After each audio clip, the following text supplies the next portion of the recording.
Hi, guys. This should be the very last remote day I have here. I'll see you tomorrow, hopefully, if everything goes as planned. So we're going to go over the homework that you guys either completed Friday night or the homework that you made up yesterday. So we're going to start by doing something first that I think I should have made sure I had in your notes before you did the homework. This will hopefully clear up a few of the homework questions before we start to go over them. So if everybody could turn to page 12, and this should work. Remember, some of you had to renumber your pages last Friday.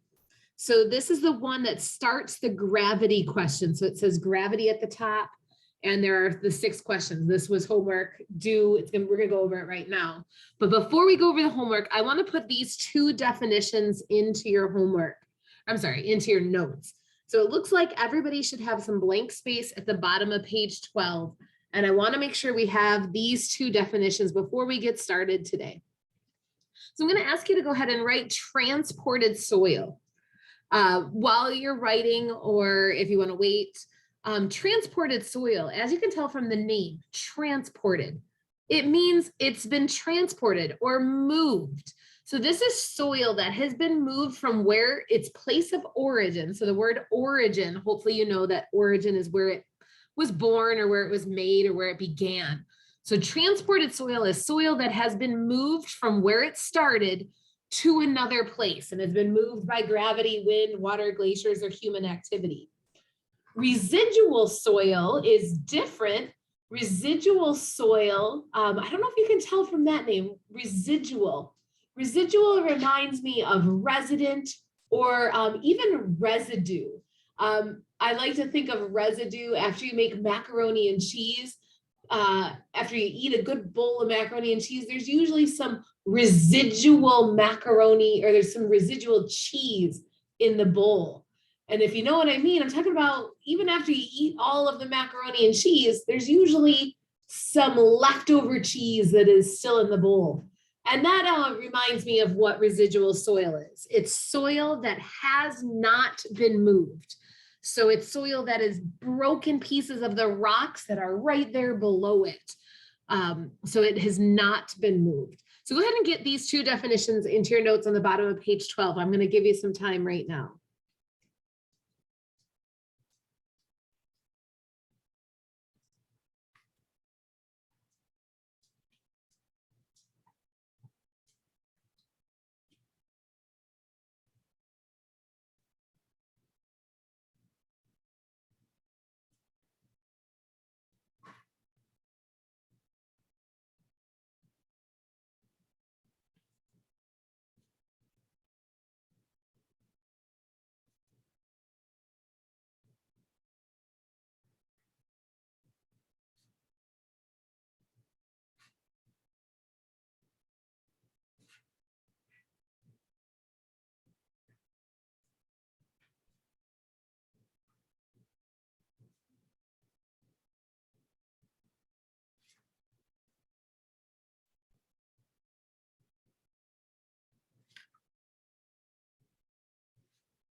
Okay, so you should have been able to get that into your notes, transported soil and residual soil.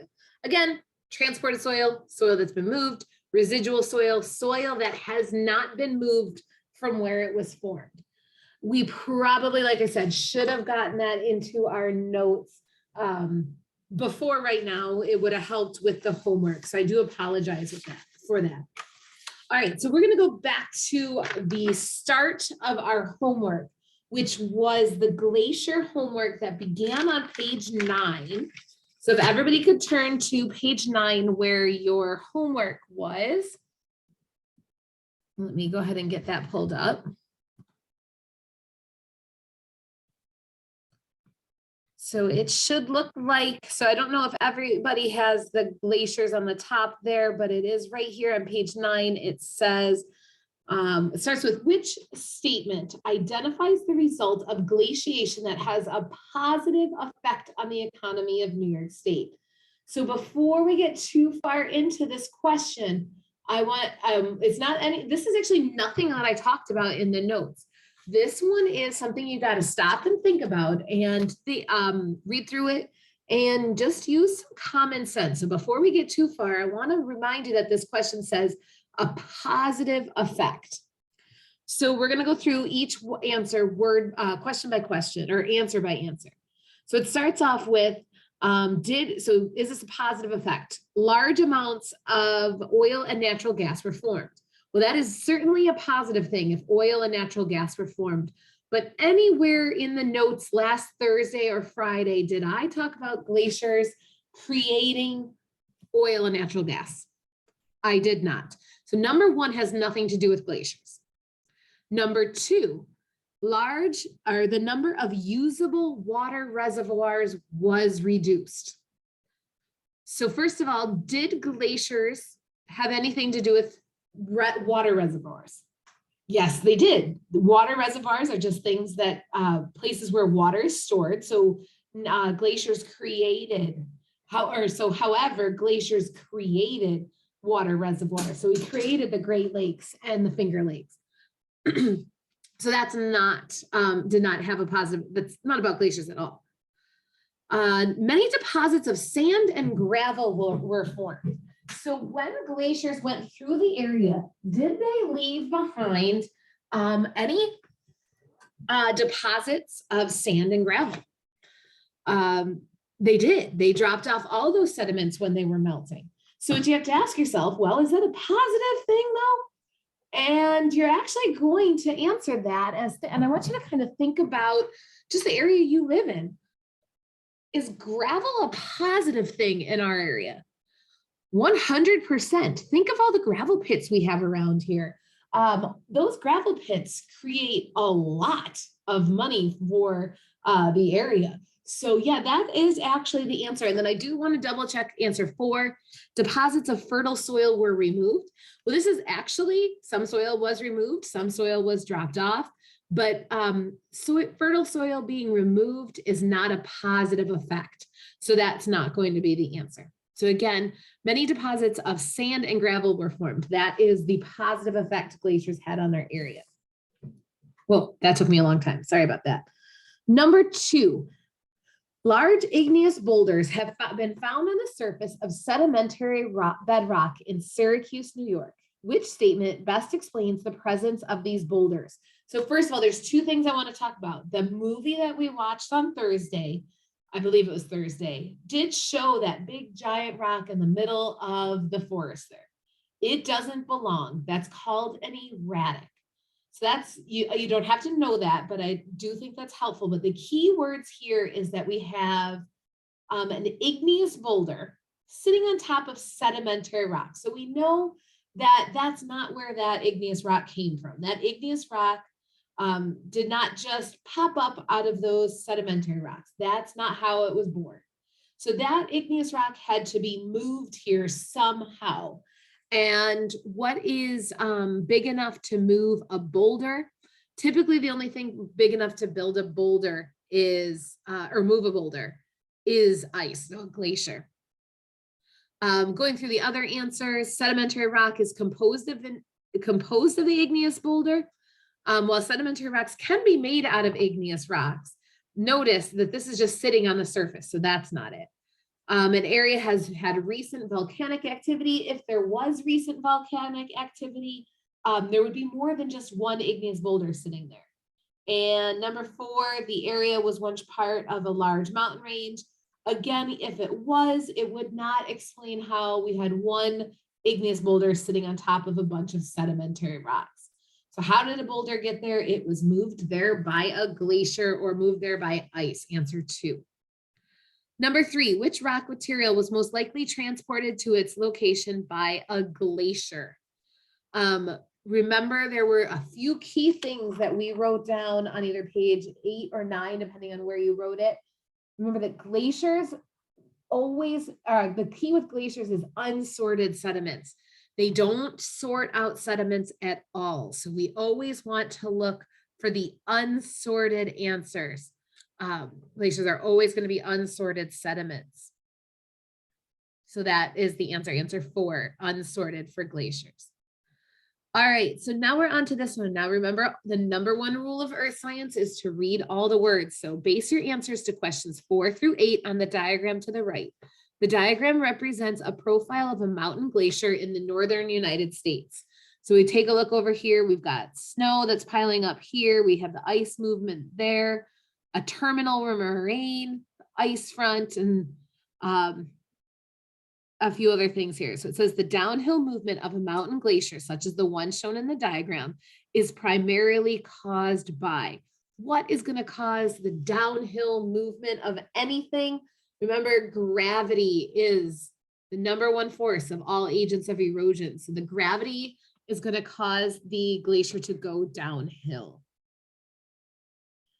I did not talk about number 5, but I'm pretty sure you can figure this one out. So it says the velocity of the ice movement is primarily controlled by.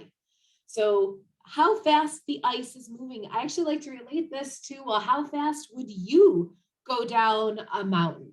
And what would control how fast you were going down the mountain? So are you going to go down the bunny hill or are you going to go down the Black Diamond? Which one's going to go faster? So what's going to control the speed of this ice going down is actually going to be the slope of the bedrock. So the steeper the hill, the faster this glacier is going to move. For number 6, it says, if the climate warms up, causing the glacier to melt away, the region that the glacier formerly occupied will be.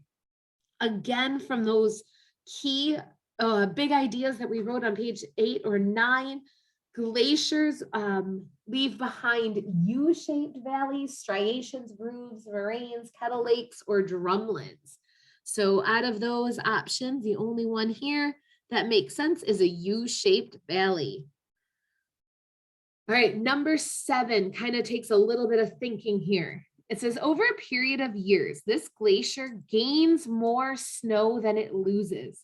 What will most likely be the results? Let's take this bit by bit, because again, this was not something I talked about. They did talk a little bit about it in the video though.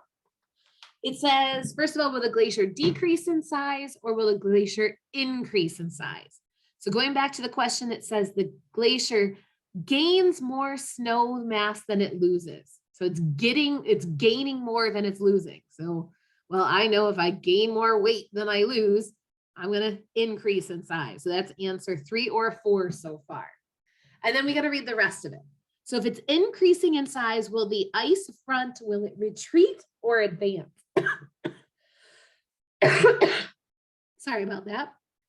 So just like an army, if it's moving forward, it's advancing. And if it's moving backwards, it's retreating. Hang on one second.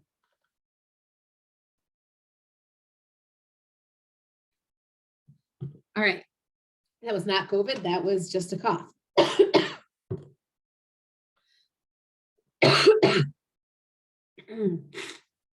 So it's, again, if the glacier is getting bigger, it's going to be moving forward. So that's going to be advancing. Answer 4. All right. Which cross-section represents the sediment that was transported and deposited by this glacier? Again, keyword with glacier or key feature with glaciers is that they transport unsorted sediments. So looking at this picture, which one is unsorted, just left over, piled up, or not piled, just All random, that's answer 4. That's the unsorted sediment. Okay. All right, again, read all the words here for 9 through 13. Base your answers to questions 9 through 13 on the map below. The arrows on the map show the location and orientation of glacial striations. So remember that striations are like the scratches that the glacier leaves behind. And this is the dark shading shows locations of large moraines, which are glacial deposits. So they don't even make you remember what a moraine is. All right, so taking a look at these striations, the striations indicate the movement of the glacial ice was towards the, so I'm going to take a look at the arrows. I see some of these arrows are pointing this way to the lower left corner. I'm sorry, this is lower right corner, and this way to the lower left. I am surprised there's no key over here to tell us that north is towards the top of the paper and south is towards the bottom of the paper, but we'll just assume that's what they meant. So these arrows are all pointing through, they're all either pointing northeast or southeast or southwest. So they're all pointing towards the south. So I knew all the other answers had a north one. So it had to be the only one that had them pointing south. So that's answer 4. All right, on to 10. This is the one I told you to skip. So we're going to completely ignore that. Not even going to bother because I don't actually, I didn't even look up the answer to this one myself. So we're on to number 11. By the way, you'll learn, this is our next chapter for question 10 here. Observing which of the features is most useful in determining the thickness of the ice sheet. So I want you to picture a glacier right now. And you should be picturing a giant hunk of ice. And we're going to be making striations. So the scratches on, so we want to know if we're going to have a thin piece of ice or a thick piece of ice. Just imagine if we had a giant thick piece of ice, what would that be doing to the ground? And the bigger the glacier, the bigger the grooves are going to be on the ground below. So that's going to be the grooves. Okay, number 12. How are the striations made? So again, how are those scratches made? And that is when the rocks on the bottom of the glacier were dragged over the bedrock. So as that glacier picks up sediments, they get stuck in the bottom of the glacier. And just like, I don't know if I can relate this to anything, but if you have a giant rock in the bottom of these, as they get pushed along, they're going to scratch anything that they're touching below. So it'll scratch the rocks below. So how are striations made for number 12? That's answer 2. The rocks on the bottom of the glacier were dragged over the bedrock. For number 13, moraines are recognized as glacial deposits because they are composed of rock material that are, again, remember glaciers always dropped off unsorted sediments. So taking a look, uniform means the same. So same size and layered, that's not it. Many different sizes, that makes sense, but I don't like this layered part. If they're layered, that's a kind of sorting. So that's not it. Number 3, uniform size and not layered. So again, uniform means the same. So that would be a type of sorting. Answer 4, many different sizes and not layered. That is the definition of unsorted. So number 13, the answer is 4 because glaciers always leave behind unsorted sediments. Number 14, because of glaciation, New York State presently has soils that are best described as. So because we've got these glaciers, are we going to have residual soil that, remember, residual means not moved? No way. We are going to have moved sediments here. Unchanged by glaciation? No. Remember, one of the bullets we wrote in our notes was that glaciers have created most of our landscape. So New York State is not unchanged by glaciers. Did we say anything about gemstone minerals being coming from glaciers? No. Thin and rocky. This is the answer. We have pretty thin soil around here, and it's going to be rocky because of all those sediments the glaciers dropped off.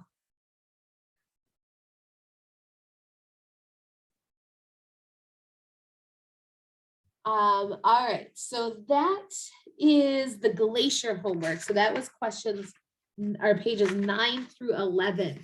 I also asked you to do the 6 questions on gravity.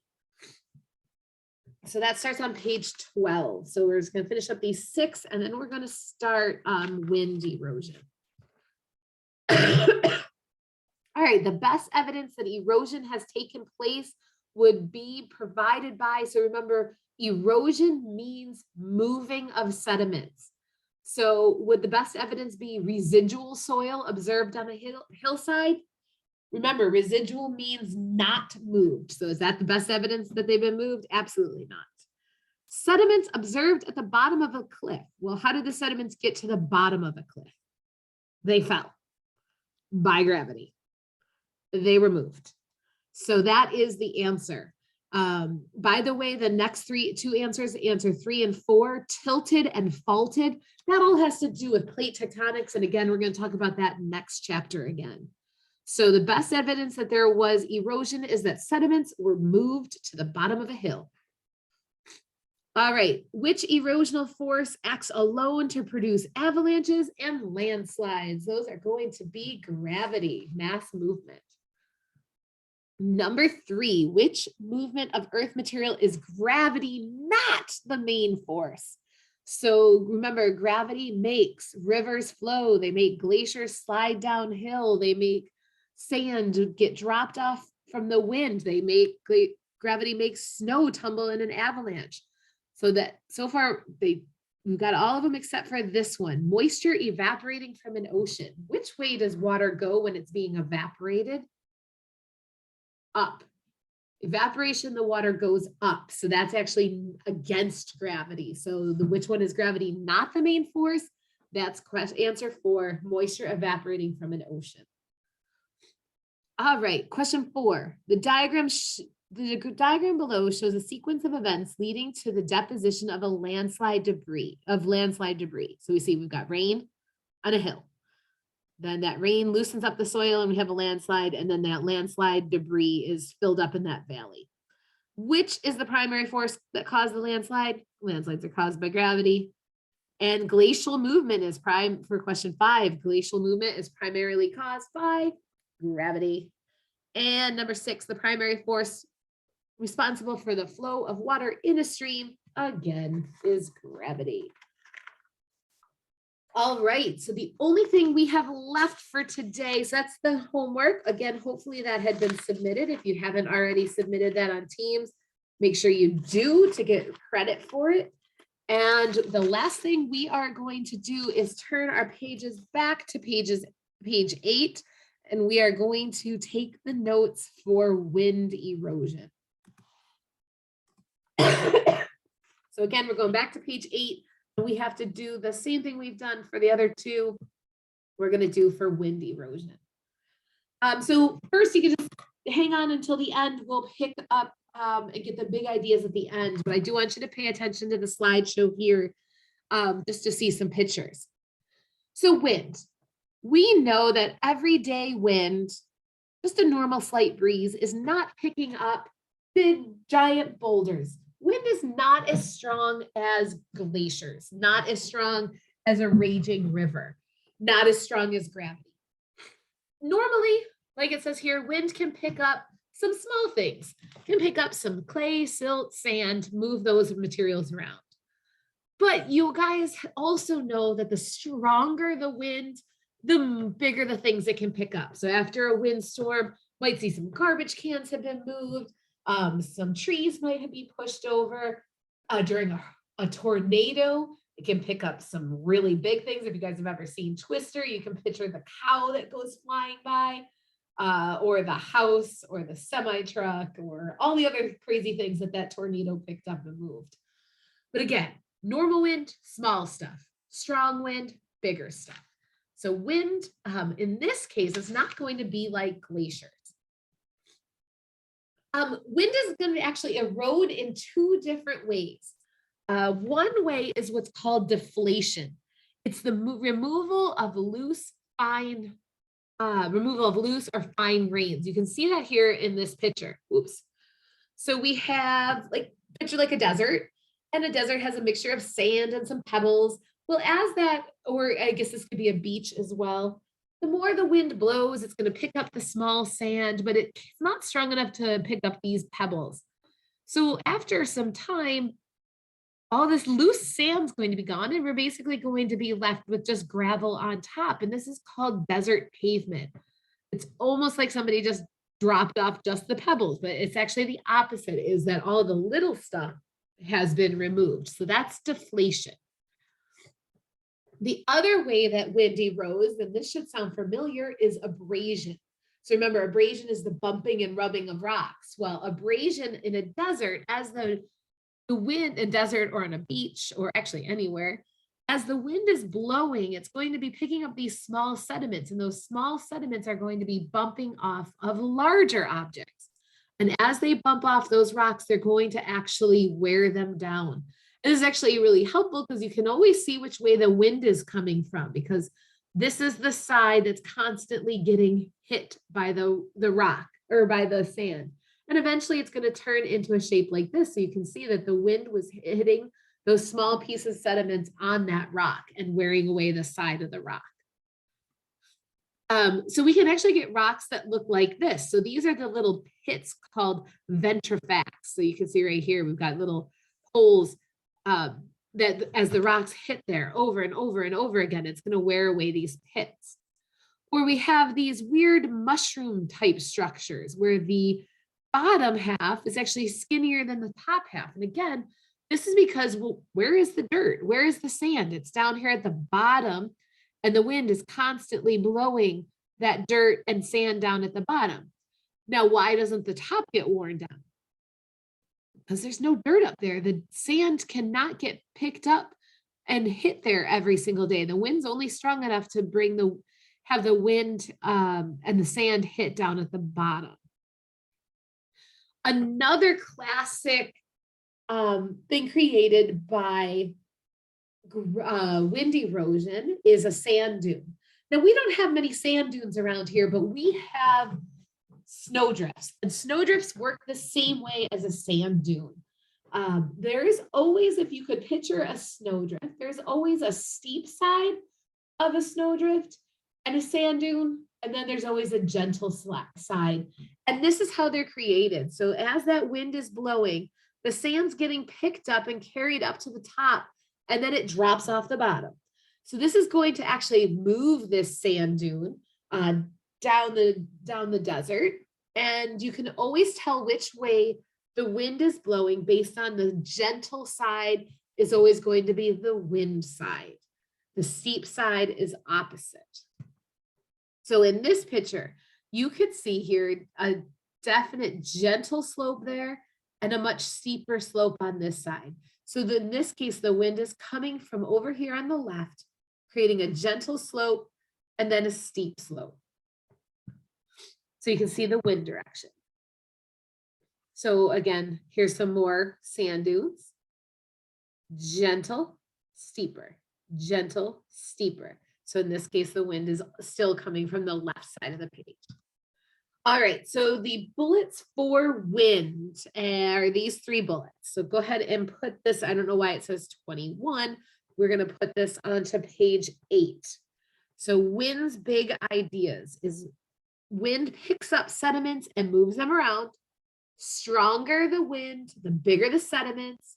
And go ahead, the 3 things you got to remember are sand dunes, abrasion, and sand blasting are all types of wind erosion. This is going on page 8.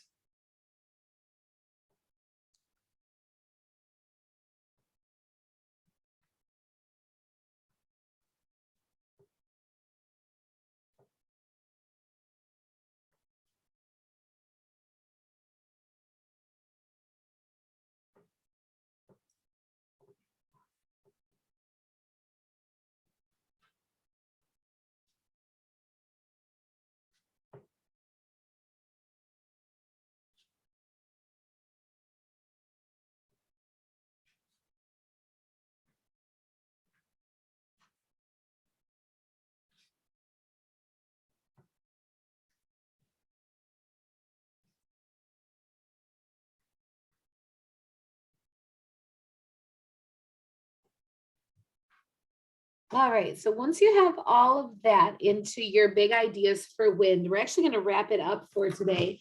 You do have a little bit more homework, which I will be able to check tomorrow. It's actually a very little bit. It's on page 13. So you're going to do the questions on page 13. I'm going to check those tomorrow, which is Wednesday, and we will just talk about a little bit more erosion tomorrow. All right, that's it. Again, your homework's on page 13.